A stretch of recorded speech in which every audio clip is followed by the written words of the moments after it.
Roman Reigns reacts to Solo Sikoa getting arrested on Smackdown. Solo Sikoa tried framing Jacob Fatu for wrecking his car, but the law enforcement had a different idea. Shocking twist on Smackdown. Roman Reigns reacts to Solo Sikoa's arrest after a failed attempt to frame Jacob Fatu for a brutal backstage incident. This changes everything in the Bloodline civil war. In this dramatic Smackdown moment, Solo Sikoa finds himself in handcuffs after trying to blame Jacob Fatu for wrecking his car. But law enforcement saw through the plan, and now the tribal chief, Roman Reigns, has something to say. Don't miss this intense fallout and what it means for the future of WWE's most dangerous family. Expect tension, betrayal, and a furious reaction from Roman Reigns as the Bloodline saga takes another jaw-dropping turn. The cameras hadn't even finished rolling. The arena was still echoing with stunned silence when the sight hit like a freight train. Solo Sikoa, flanked by two uniformed officers, handcuffed, head bowed, being escorted through the backstage halls of Smackdown. His expression wasn't one of guilt or shame, it was something colder, something darker. A twisted smirk danced on the corner of his lips, as if the arrest itself was just another move in a larger game of chess. But what no one expected, what he didn't expect, was what came next. Because just feet away, standing in the shadowed corner of the hallway, was the man he once called leader. Brother. Blood. The tribal chief himself, Roman Reigns. And Roman said nothing. No words. Just eyes, dark, unblinking, filled with something that chilled even the officers escorting Solo. Betrayal. Fury. Silence thicker than war drums. This wasn't just an arrest. This wasn't just a scandal. This was a turning point. A fracture in the very foundation of the Bloodline. Earlier in the night, it looked like business as usual. Cameras panned to a destroyed vehicle in the parking lot. The rumors flew fast. Was it a targeted attack? A random act of violence? A warning? Solo Sikoa wasted no time spinning his story. Within minutes, he claimed Jacob Fatu had done it. That the rogue cousin, the unpredictable enforcer who had only recently aligned with Roman Reigns, had wrecked his car in a jealous, rage-fueled ambush. Solo gave it all. Details, emotion, even backstage footage. He pointed fingers. He demanded action. WWE officials began scrambling to verify, law enforcement was called, and before anyone could fully process the chaos, Solo had effectively declared war on his own blood. But then, came the twist. The forensic footage told a different story. Surveillance footage from a far end of the parking lot, grainy, distant, but undeniable, showed Solo himself creeping toward his own vehicle. A crowbar. A hoodie. A shadow of self-sabotage. In a calculated act of deception, he had tried to frame Jacob Fatu, not just to eliminate a threat, but to reclaim dominance. And when law enforcement played the footage to WWE officials, the illusion collapsed like a paper throne. Within an hour, Solo Sikoa was in handcuffs. The cameras caught it all. And Roman Reigns? He watched. Silent. Unforgiving. For months, the Bloodline civil war had been brewing. Ever since Roman's mysterious absence after WrestleMania, Solo had taken command, not just of SmackDown, but of the narrative. He rebranded himself as the new head of the table, flanked by Tama Tonga and the terrifying Hikuleo. But it was never unity, it was survival disguised as supremacy. And now, that mask had shattered. Witnesses say Roman's reaction wasn't loud. He didn't explode. He didn't scream. He simply watched as Solo was walked past him, handcuffed, disgraced. And then, slowly, deliberately, turned his back. A move more damning than any word. But to understand this moment, to truly feel the earthquake cracking beneath the Bloodline, we have to go back. To the pain. To the betrayal. To the moment the family began to fall apart. It started when Roman Reigns, the once undisputed champion, stepped away from the ring. Health issues. Personal loss. Whispers of burnout. The official reasons were vague, carefully crafted. But the silence that followed was deafening. In his absence, Solo Sikoa didn't just step up, he seized control. He aligned with dangerous new allies. He sidelined the ones Roman trusted. And most damning of all, he publicly questioned Roman's leadership. Insiders recall a chilling moment backstage weeks ago, when Solo was overheard saying, "We don't need a king. The war needs a warlord." And so Solo crowned himself. With Jacob Fatu reappearing under Roman's wing, tensions reached boiling point. Jacob, fierce, unhinged, loyal to Roman and no one else, became the threat Solo couldn't ignore. They were cousins by blood. Warriors by birth. But Solo didn't want to share the battlefield. He wanted to burn it down. The car wreck was supposed to be the spark. Solo believed he'd frame Jacob, bury him, and regain complete control of the bloodline legacy. But instead, the move backfired. Because this time, the lie wasn't airtight. This time, the cameras were rolling. This time, justice had eyes in the sky. And when the officers took Solo into custody, they didn't just strip him of his freedom, they stripped him of his mask. Backstage sources describe the moment Roman saw the footage as surreal. At first, he didn't react. Then came the fist, tight, trembling at his side. Then came the walk, slow, deliberate, until he stood just 10 feet away from his cousin, now restrained, red-faced, trying to shout over the noise. "Tell them the truth." Solo barked. "He's the snake. Jacob's the liar. I did what I had to do." Roman didn't speak. But his silence spoke louder than any punch. In that moment, Roman Reigns made his decision. This wasn't about leadership anymore. This wasn't about championships or blood. This was about betrayal. And in the world of the bloodline, there is no greater sin. The rest of the locker room watched from the shadows. Paul Heyman was nowhere to be seen, perhaps by choice, perhaps out of fear. Jey Uso reportedly left the arena minutes before Solo was arrested. Jimmy Uso hasn't been seen in days. And Jacob Fatu? He stood near the far end of the hallway, watching, unmoving, a grim look carved into his face. He didn't gloat. He didn't celebrate. He simply nodded, once, and turned away. Because for him, this wasn't a victory. It was confirmation. Confirmation that Solo Sikoa would rather destroy family than share it. And now, the question tearing through every WWE fan's mind like wildfire. What will Roman Reigns do? He's back. He's watching. And he's angry. But Roman isn't just any superstar. He doesn't throw tantrums. He doesn't rush. He waits. He strategizes. And when he moves, he destroys. Those who know him say this moment, this betrayal, is awakening something ancient. Something ruthless. Something tribal. A return not just to vengeance, but to purification.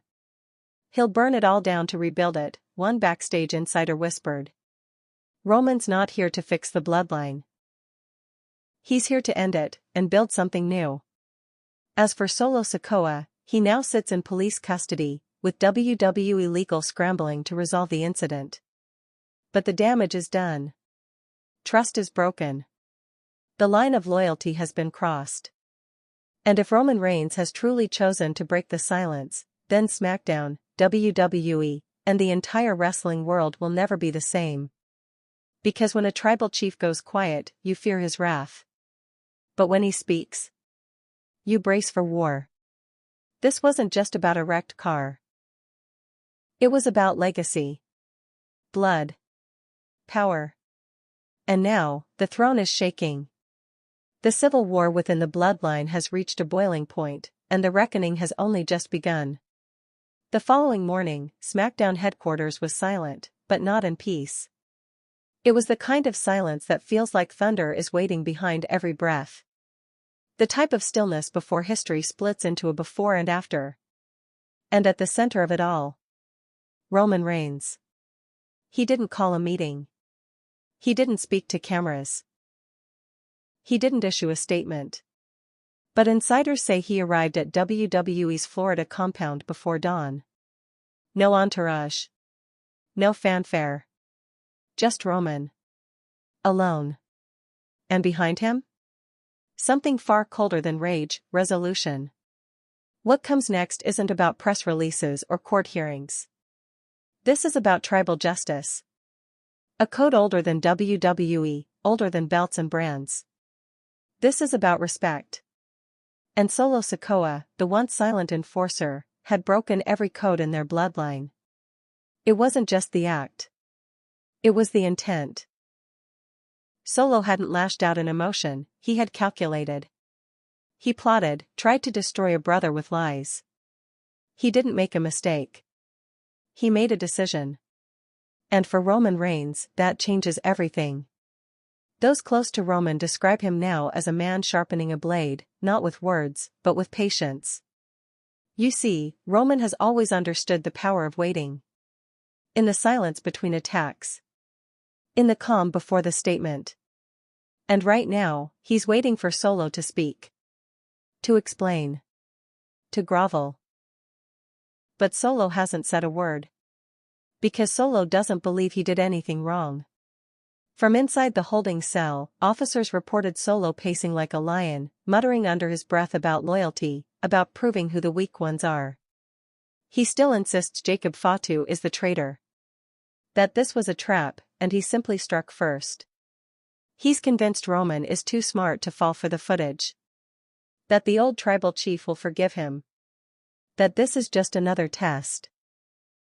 But the look in Roman's eyes that night said otherwise.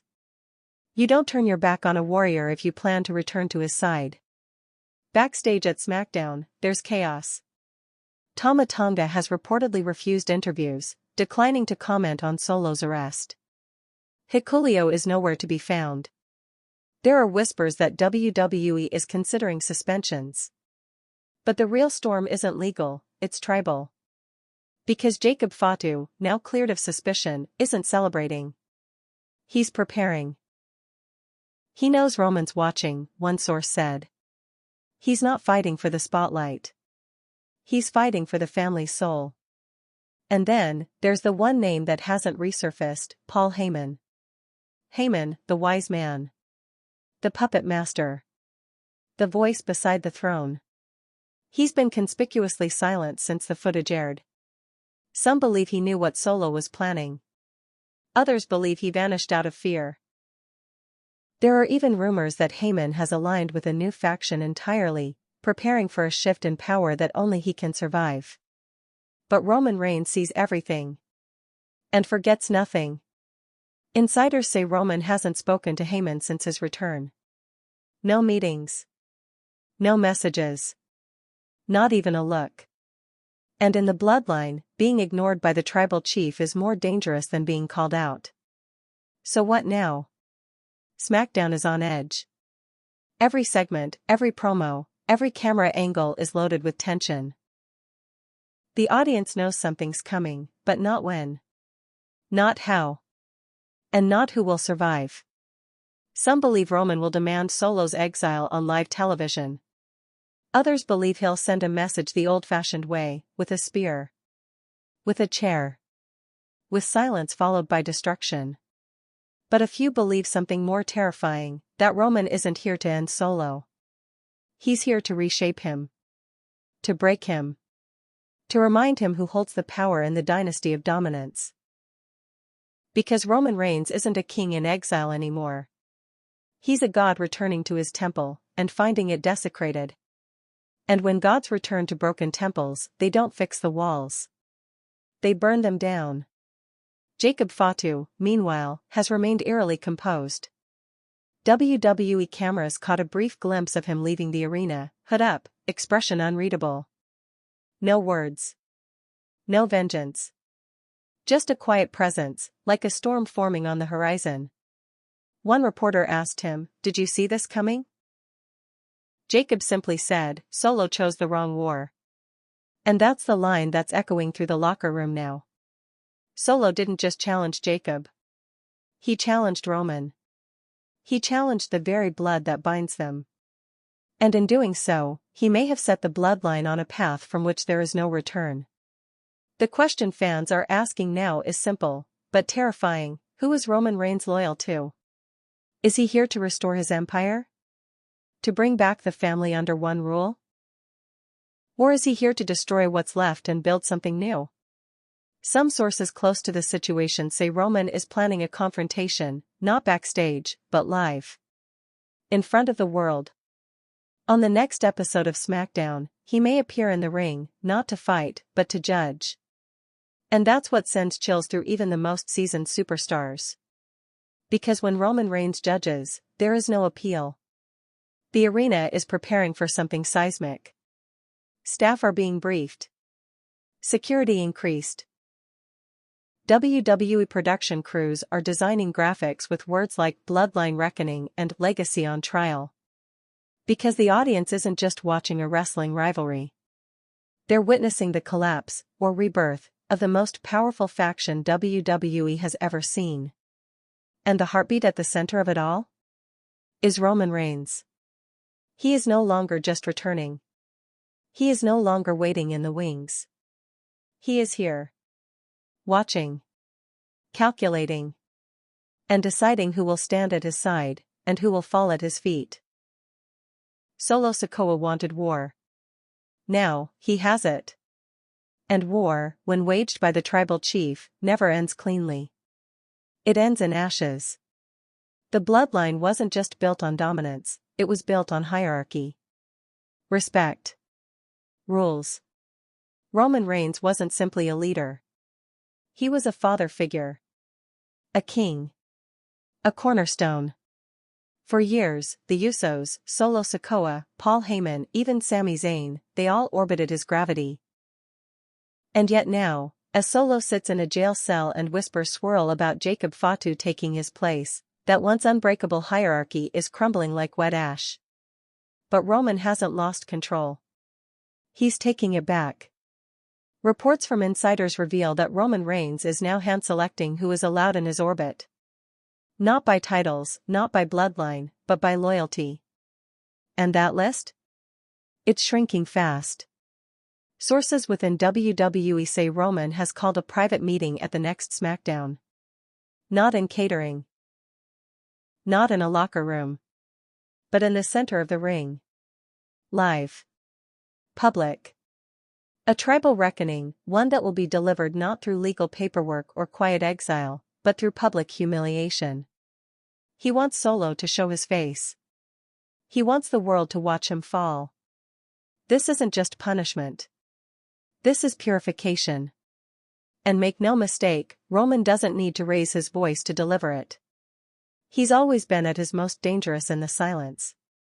When his chest rises slowly. When his eyes narrow. When the microphone trembles in his hand, and then drops. That's when the spear lands. That's when the dynasty shifts. WWE executives are said to be on edge. Ratings are skyrocketing. Merchandise is flying off shelves. But the situation backstage? Volatile. Divided. The locker room has split into factions, not just on screen, but off. There are those who believe Solo's arrest is just a red herring. That something bigger is coming. That the real mastermind hasn't even revealed himself yet. Some whisper it's Heyman. Others believe someone unexpected is pulling strings from the shadows. But one truth rises above the chaos: Solo Sikoa acted alone. And he failed. When security pulled up the parking lot surveillance, they expected to confirm his story. Instead, they saw a lone figure in a hoodie. Crowbar in hand. Movements rehearsed. No signs of panic. No signs of regret. He damaged his own car, waited 15 minutes, and then screamed foul. The setup was chilling in its precision. Jacob Fatu didn't retaliate. He didn't make a scene. He simply stood tall, watched the replay, and left. To many, that restraint spoke louder than any brawl. Jacob wasn't just defending his name, he was earning something far more valuable in Roman's eyes. Trust. And trust is the new currency in the bloodline. As Roman prepares to return to SmackDown's center stage, fans are speculating, will he crown a new right-hand man? Will Jacob Fatu officially inherit the mantle once held by JUSO? Then Jimmy, then Solo? Or will Roman, hardened by betrayal, rule alone? Some say Roman has had enough of allies. That he's preparing a version of himself that trusts no one. A cold, calculating emperor, with no family, only soldiers. Others believe he's grooming a new bloodline, one built on discipline, not sentiment. Loyalty, not legacy. And if that's true, then Solo's arrest may just be the first domino to fall. Because betrayal, in Roman's world, isn't forgiven. It's erased. There's another rumor swirling quietly backstage, unconfirmed, but whispered in hushed tones. Roman Reigns plans to confront Solo publicly, and offer him a final chance to explain. But that chance will come with conditions. Painful ones. If Solo wants redemption, he may be asked to do something unthinkable, something brutal, against the very ones who once stood beside him. The only way back in may be through blood. And yet, knowing Solo Sikoa, the man who orchestrated a fake attack just to destroy Jacob Fatu, it's unclear whether he'd accept that path, or burn everything down instead. This family isn't just fractured. It's at war. And the battlefield is no longer behind closed doors. It's open. Exposed. Lit by cameras. Fueled by Twitter rumors. Torn apart by betrayal, ego, and the need to be king. And what of the fans? They're not just spectators. They're witnesses to a generational collapse. A Shakespearean tragedy playing out in real time, where cousin betrays cousin, brothers fall, and the tribal chief watches from his throne, deciding who to lift up, and who to destroy. One WWE official reportedly described this storyline not as a feud, but as a funeral. Not because someone is gone, but because the version of the bloodline we knew is dead. What rises from the ashes is anyone's guess. All eyes now turn to the upcoming SmackDown. There are murmurs of Roman closing the show. Of Jacob Fatu standing at his side. Of Solo, if released, arriving unexpectedly, with nothing left to lose. Of Heyman, perhaps, returning with one final play. And maybe even of a returning face from the past, someone who once carried the family burden but now walks alone. Because that's the other part of the bloodline story that no one talks about, the ghosts. JUSO, absent. Jimmy, disgraced. Sami Zayn, vanished. Kevin Owens, injured. Cody, focused elsewhere. The landscape around Roman is scorched. And in that wasteland, the only survivors are those who understand the stakes. The throne is not inherited. It is defended. Solo Sikoa forgot that. Now, he faces a choice. Kneel, or be cast out forever. And Roman Reigns? He's ready. He's not the same man who raised gold and smiled into pyros. He's not the same leader who begged his family to fall in line. He is something else now. Something colder. Something more dangerous. The tribal chief has returned. Not to unite, but to conquer. And when he steps into the ring this Friday, the bloodline will either be reforged in fire or turned to dust. Friday arrived like a storm nobody could stop. From the moment the SmackDown broadcast went live, the energy in the arena was electric, but haunted. Fans didn't chant. They watched. Waiting. Holding their breath. Because everyone knew something irreversible was about to happen. The arena lights dimmed earlier than usual. Commentary kept their voices low, as if narrating a funeral procession rather than a wrestling event. No flashy promos. No opening match. Just one message, emblazoned across the Titantron in icy red: the tribal chief speaks, tonight. And suddenly, the entire night belonged to one man. Roman Reigns. But he didn't appear right away. No.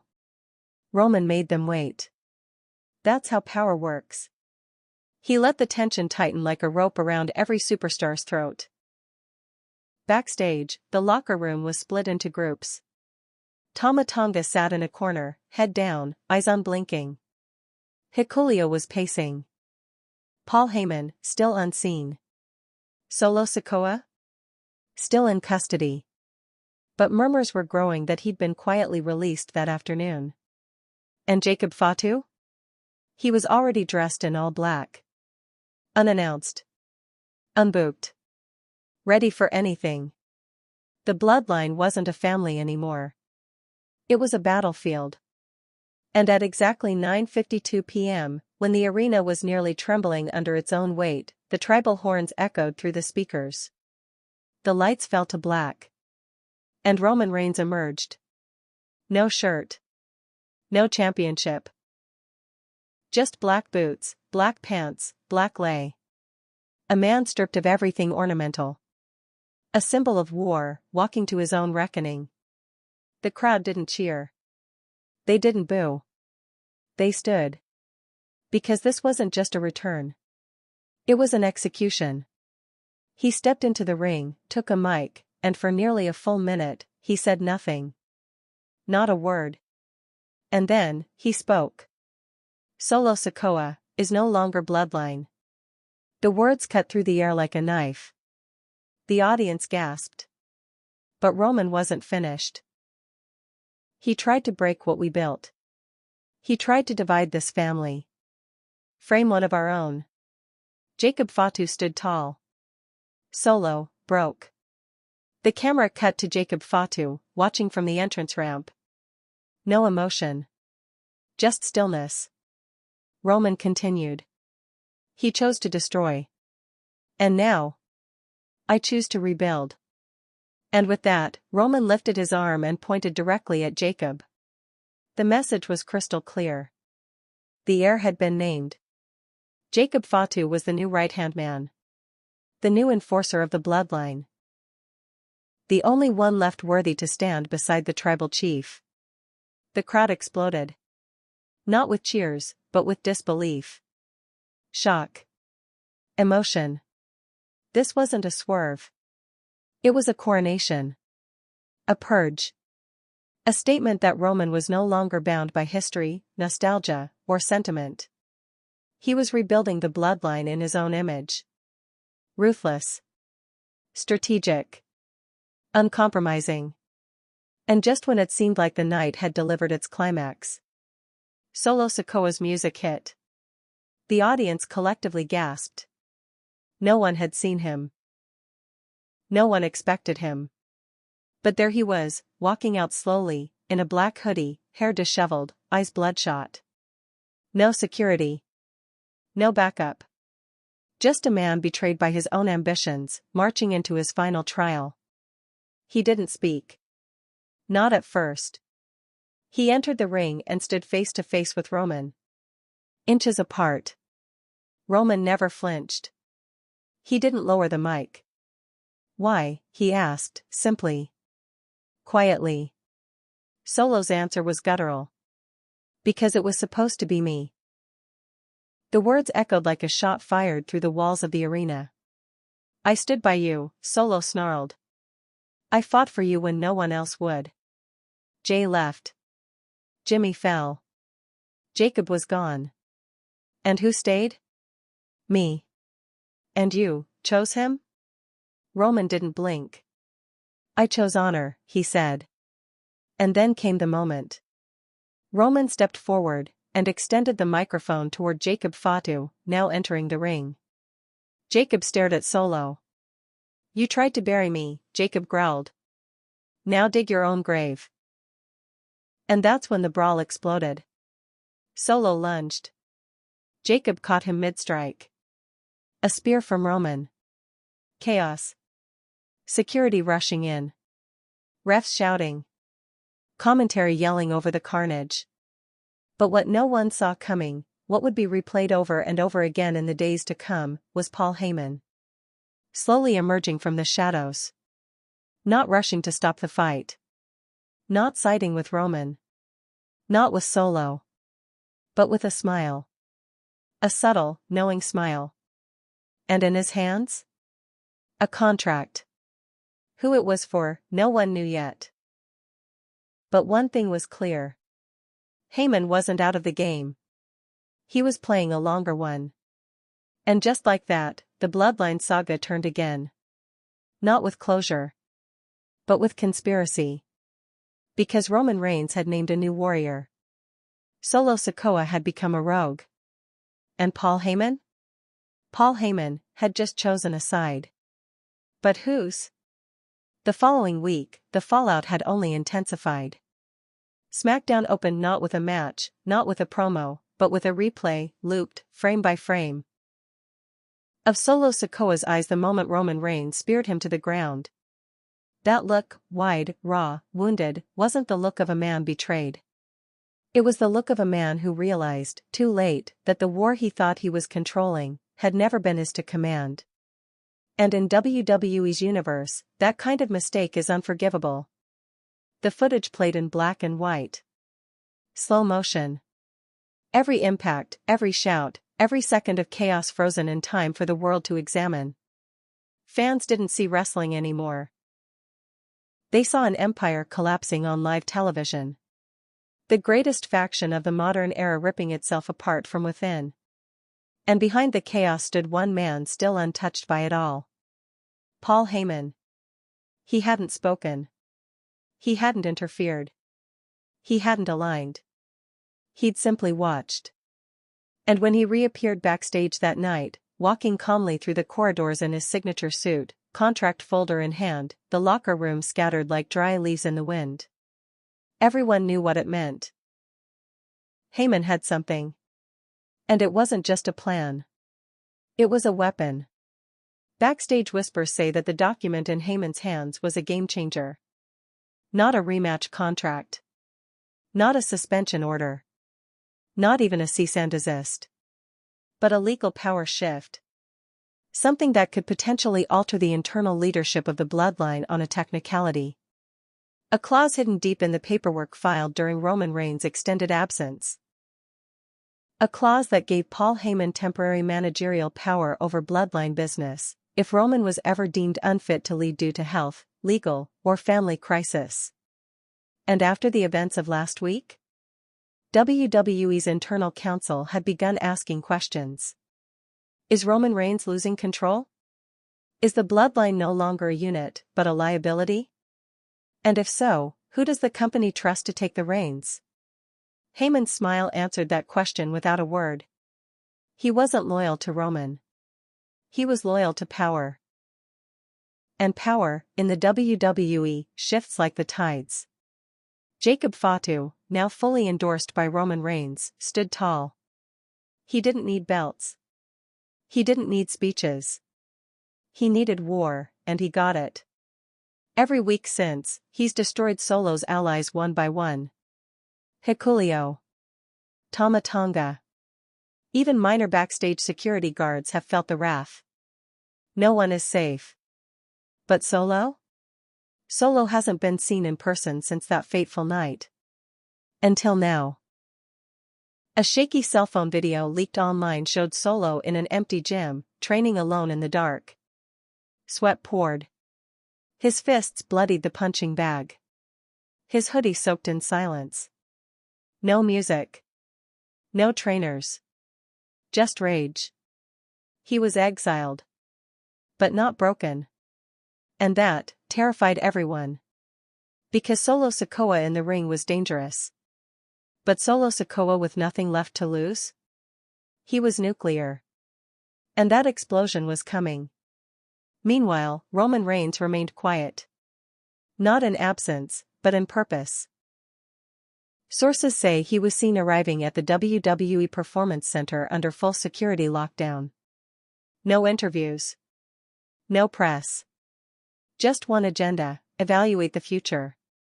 In the wake of Solo's betrayal and Heyman's shadow play, Roman knew he had to decide once and for all, was the bloodline worth saving, or should he destroy it entirely? On that same night, Jacob Fatu was spotted backstage, having a private conversation with Roman. No cameras caught the audio, but lip readers caught one line from Jacob. "If you want me to end him, say it." Roman didn't respond. But he didn't say no. That's when the company knew the final act hadn't begun. The pieces were still moving. The tribal game wasn't over. It was resetting. And somewhere in the middle of it all, Paul Heyman was still negotiating. This time, reportedly, with an outsider. A returning name. A former ally. And if the rumors are true, it's someone who once knew the pain of being exiled better than anyone. Juso. Yes. Jay. The former main event star. The one who walked away from all of it. From Roman. From the bloodline. From war. But WWE sources now believe Heyman has reached out to Jay, offering him the unthinkable, a leadership role. Not as Roman's right hand. Not as Solo's savior. But as a third power. A new king. An end to the tribal war. And the beginning of a civil dynasty. 3 kings. 3 codes. Roman Reigns. Solo Sikoa. Juso. And in the middle? Paul Heyman. Choosing. Plotting. Whispering in every ear. Because for all the fighting, all the betrayals, all the violence, the truth is, this was never just about who leads the bloodline. It's about who redefines it. Roman built the kingdom. Solo tried to seize it. Jay walked away from it. And Heyman? He's the architect, waiting to draw up new blueprints. The war isn't over. It's evolving.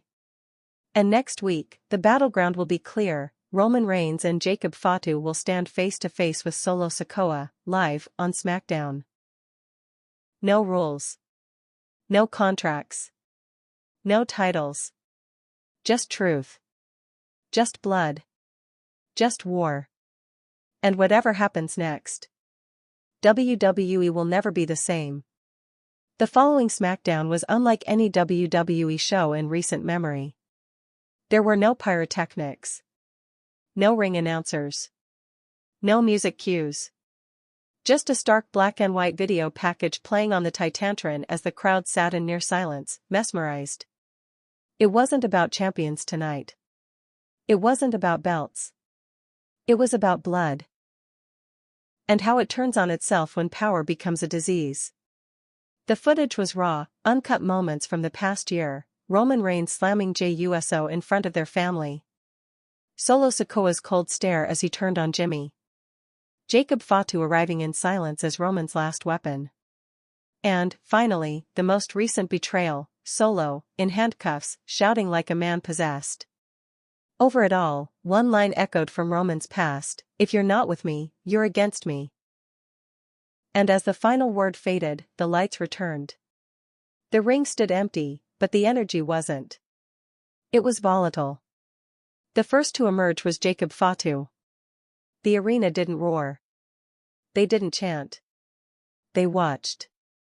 He walked slowly. Dressed in traditional Samoan battle colors. His chest was bare. His fists were taped. He wasn't here to speak. He was here to enforce. Next came Roman Reigns. But something was different. He wasn't wearing the black lei. He wasn't flanked by Paul Heyman. He didn't carry himself like a king. He walked like a man ready to bury his past. As Roman climbed the steps and entered the ring, the camera zoomed in on his face. There was no anger. No smugness. Just clarity. Then came the final arrival. Solo Sikoa. No entrance music. He simply walked out through the crowd. Like a renegade. Like a ghost returning to haunt the men who cast him out. He climbed over the barricade, slipped into the ring, and stood across from the 2 men who once meant everything. For a moment, there was nothing. Just 3 shadows cast in the ring lights. 3 branches from the same tree, all now poisoned. Roman took the mic. He didn't yell. He didn't threaten. He just spoke. "You didn't just try to frame your brother," Roman said, staring into Solo's eyes. "You tried to frame your blood. And you did it because you thought I was gone. Weak. Dying. Solo didn't look away. You were weak, he said, his voice low and defiant. You let them take everything. You let Fatu walk in like he earned it. Like he lived it. Jacob stepped forward. I did more for this family in 3 months than you did in 3 years. Solo laughed. You only came back when Roman begged you.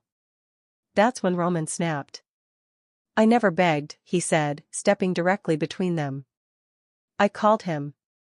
I called Jacob because you became the enemy. Silence fell again. And then, from the shadows, Paul Heyman appeared. Microphone in hand. No introduction. No fanfare. Just a voice. A house divided cannot stand, he began, like a preacher. The Bloodline was once the most feared force in WWE history. Now, it's 3 men choking on the ashes of their own pride. He slowly entered the ring. But ashes can still burn. And I stand here tonight not to choose a side, but to offer a new foundation. Roman stared at him. Jacob didn't flinch. Solo looked ready to strike. Heyman raised the document in his hand again. This is a challenge. The crowd froze. A tribal war match, Heyman declared. 3 men. No allies. No titles. No rules. Just one winner. The one who walks away gets the name. Gets the legacy. Gets the bloodline. The crowd erupted. But Roman stayed still. You want us to fight over our father's name? He growled. Heyman's reply was colder than ice. No. I want you to fight for it. Before you lose it forever. Jacob Fatu took the mic next. You want me to fight Solo? He said, pointing at the man who tried to destroy him. Done. You want me to fight Roman? He paused, locking eyes with the man who saved him. If I have to. Solo snatched the mic next. You already lost it all, he barked.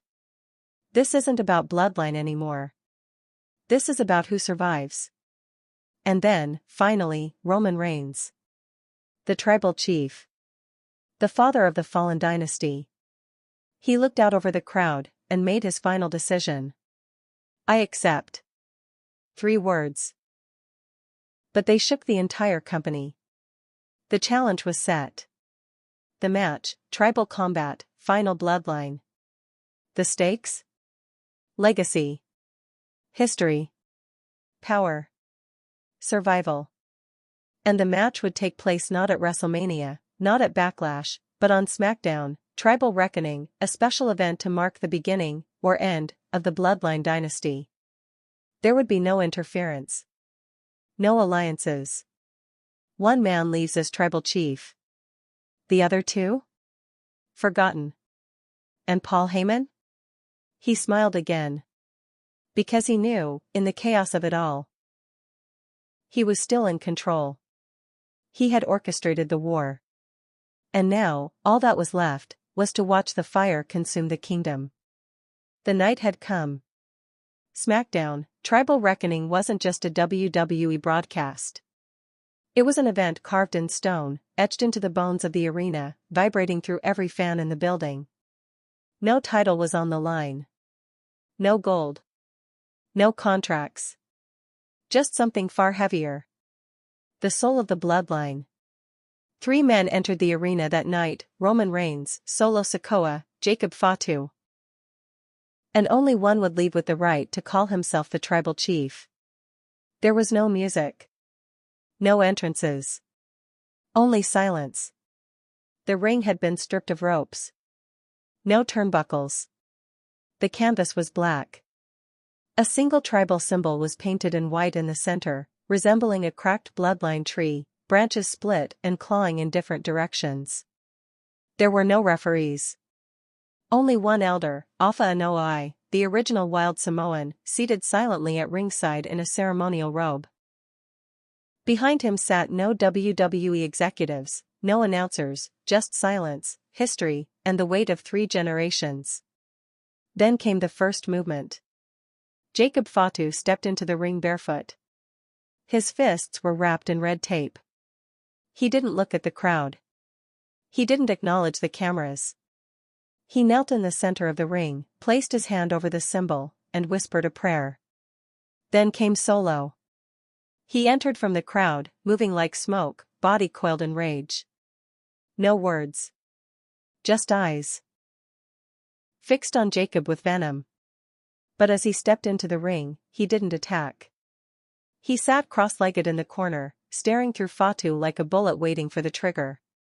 Finally, Roman Reigns. He didn't walk in like a champion. He walked in like a judge. Draped in a black and white ceremonial Samoan sash, bare-chested, no championship belt, only his family tattoos, glistening under the arena lights like a war map. He stepped into the ring, looked at Alpha. Then down at the cracked tribal symbol on the canvas. And then he said 2 words. Begin it. What followed wasn't a match. It was a massacre of hearts. Roman struck first, targeting Solo, landing elbows like thunder, throwing his younger cousin into the steel post. Solo fought back with wild fists, brawling with the fury of betrayal. Jacob didn't interfere. Not yet. He waited. And then, like a beast awakened, he charged.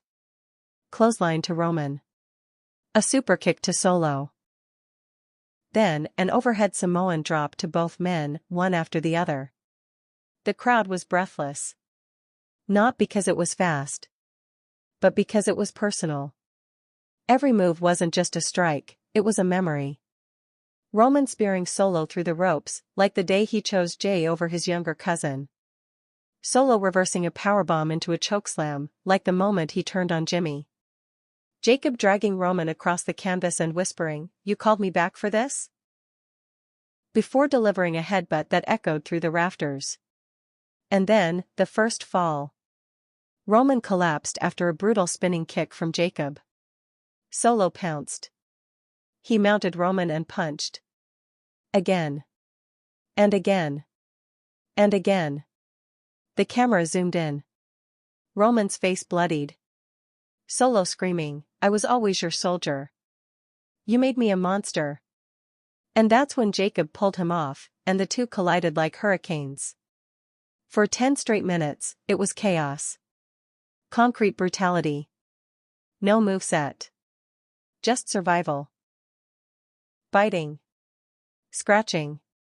Slam after slam. Body after body hitting the mat and rolling into the ropes like lifeless shadows. And then, a shift. A pause. Roman, grounded. Breathing hard. Barely able to stand. Jacob and Solo, face to face, inches apart. It wasn't hate anymore. It was understanding. Because both of them knew the real enemy was control. Roman's control. Solo whispered something, off mic, inaudible to the crowd, but clear to Jacob. And then, Jacob stepped aside. Solo looked shocked. But then, he nodded. For one brief second, it seemed like they would turn their fury on Roman. But Roman stood up. And said one sentence that silenced the world. "Then finish me." Together. The arena fell to a whisper. No one moved. And then Solo did. He ran at Roman. And Roman caught him, with a massive runnage that split the ring boards. Solo didn't move. Jacob roared and flew toward Roman, but Roman caught him too. Superman punch. Spear. Samoan spike reversal. Another spear.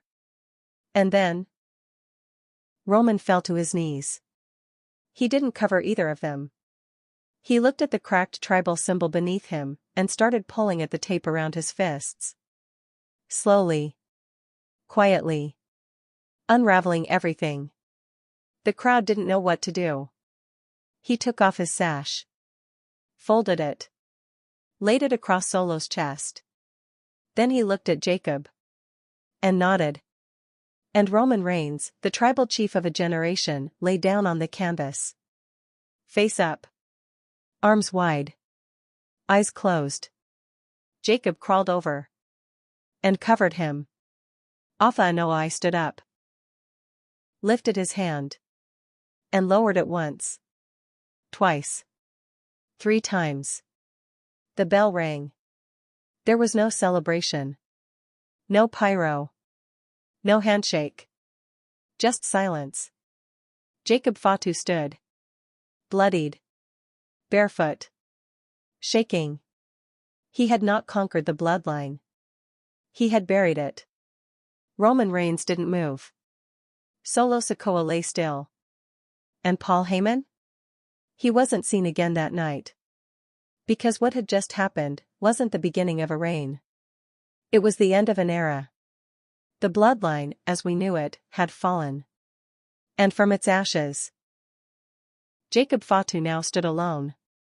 Not as tribal chief, but as its final witness. The dust had settled. But the silence it left behind was louder than any roar of victory.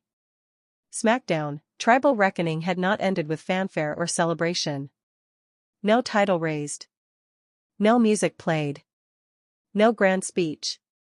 Instead, the screen faded to black with one lingering image, Jacob Fatu standing alone in the ring. Roman Reigns still on the mat beneath him. Solo Sikoa unconscious beside them both. No chance. No cheers. Just legacy, gasping for air. The following morning, WWE issued a simple tweet. Bloodlines end. But history remembers who buried them. #tribal reckoning. Within hours, the world exploded. Wrestling analysts declared it the most emotionally charged moment in WWE history. Not because of violence, but because of the quiet. Roman Reigns, arguably the most dominant world champion of the modern era, had chosen to fall, not out of weakness, but out of mercy. And perhaps guilt. Jacob Fatu hadn't asked for the crown. He had been summoned. Thrown into a war that wasn't his. A storm passed down through generations. And in the end, when the two men who had shaped that war, Roman and Solo, stood on opposite ends of him, Jacob didn't conquer. He simply survived. For the first time in over 3 years, Roman Reigns didn't appear on WWE programming the week after a major event. His locker room remained locked.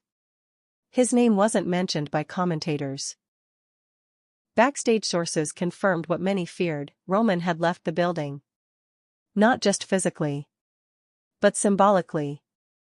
They say he walked through the arena tunnels after the match, blood still fresh on his jaw, his gear soaked in sweat. He didn't speak to anyone. Didn't make eye contact. Not even with Paul Heyman, who stood silently by the exit. Roman stopped. Looked at him. And said 3 words, "It's your turn." Then he left. No limousine. No driver. Just a hoodie, a bag over his shoulder, and a kingdom he had chosen to leave behind. And Paul Heyman? He didn't smile. He didn't cry. He just stood, as if awaiting instructions that would never come again. Solo Sikoa, meanwhile, remained off television for days. The last images of him, bloodied and still, became instant icons. But behind the scenes, it was reported that Solo had requested time away. Not out of injury, but to reflect. Those close to him say he had one demand for creative. When I return, I want to build something that's mine. He had lost Roman. Lost Jacob. Lost the war. But he hadn't lost his identity. And Solo Sikoa now prepares not for redemption, but for reinvention. Then there's Jacob Fatu. The man the world once called a mercenary. A wild card. A hired enforcer. Now, suddenly, he stood at the summit. But instead of celebrating, Jacob disappeared. No tweets. No interviews. No curtain call. He didn't want the bloodline. He wanted to end it. And in doing so, he had earned something no one had expected him to seek: respect. When he returned on the next Smackdown, he didn't speak. He entered the ring. Laid down the ceremonial sash Roman once wore. And left it there. Folded. Untouched. The symbolism was clear. He didn't want to be tribal chief. He just wanted peace. And with that, WWE's most dominant dynasty was officially dead. The Usos remained silent. Jimmy still inactive. Jay still in exile. The title of tribal chief was no longer spoken. Even commentary began avoiding it. Instead, whispers filled the void. Would a new dynasty rise? Would Jacob rule by default? Would Solo return with vengeance? Or, would Roman? That question lingered over the WWE universe like a thundercloud. Because even though he left, Roman Reigns had not said goodbye. And in the kingdom of WWE, silence from a king is never the end. It's a warning. Paul Heyman has since been spotted backstage, speaking to new talent. Recruiting. Shifting. His words are short, cryptic. Empires fall, he says. But emperors evolve. Is Heyman planning a new faction? A new family? Or something darker? No one knows. But one thing is certain. The Bloodline Civil War didn't end with a victory. It ended with a funeral. A final, brutal reminder that power corrupts. That family fractures. That even gods bleed. And when the ashes cooled, only Jacob Fatu stood tall. Not as champion. Not as ruler. But as the last man standing. And in WWE, that's the only legacy that truly matters.